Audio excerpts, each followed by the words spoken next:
Isang malawakang operasyon ang isinagawa ng PNP sa Basilan na nagresulta sa pagkakasamsam ng mahigit 600,000 pisong halaga ng smuggled na sigarilyo.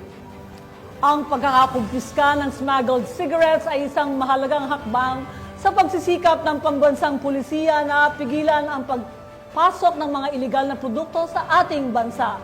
Nakikibalita dyan si Patrolwoman Rodessa Gallego.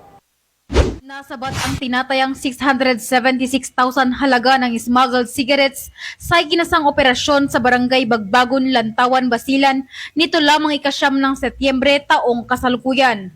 Kinilala ni Police Captain Novo El Caros, team leader ng Maritime Special Boat Crew, ang mga suspect na sina alias Din, 23 anyos at alias Erman, 30 anyos na parehong residente ng Talon-Talon, Zamboanga City.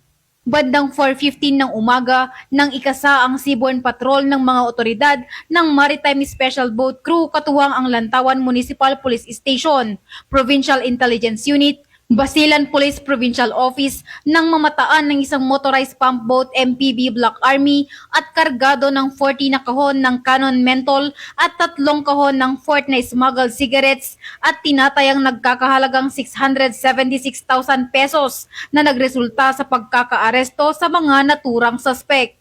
Ang mga nakumpiskang ebidensya at naarestong suspect ay nasa kustodiya na ng MSBC Basilan para sa dokumentasyon at tamang disposisyon at maharap sa kasong paglabag sa Republic Act 10863 o Customs and Tariff Administration kapag napatunayang nagkasala ang mga ito.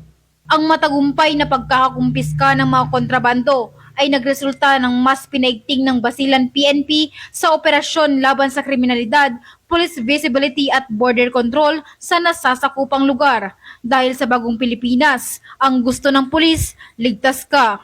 Mula dito sa rehiyon ng Bangsamoro, ako ang inyong PNN correspondent, Patrolwoman Rodessa Gallego, alagad ng batas, tagataguyod ng Balitang Pulis.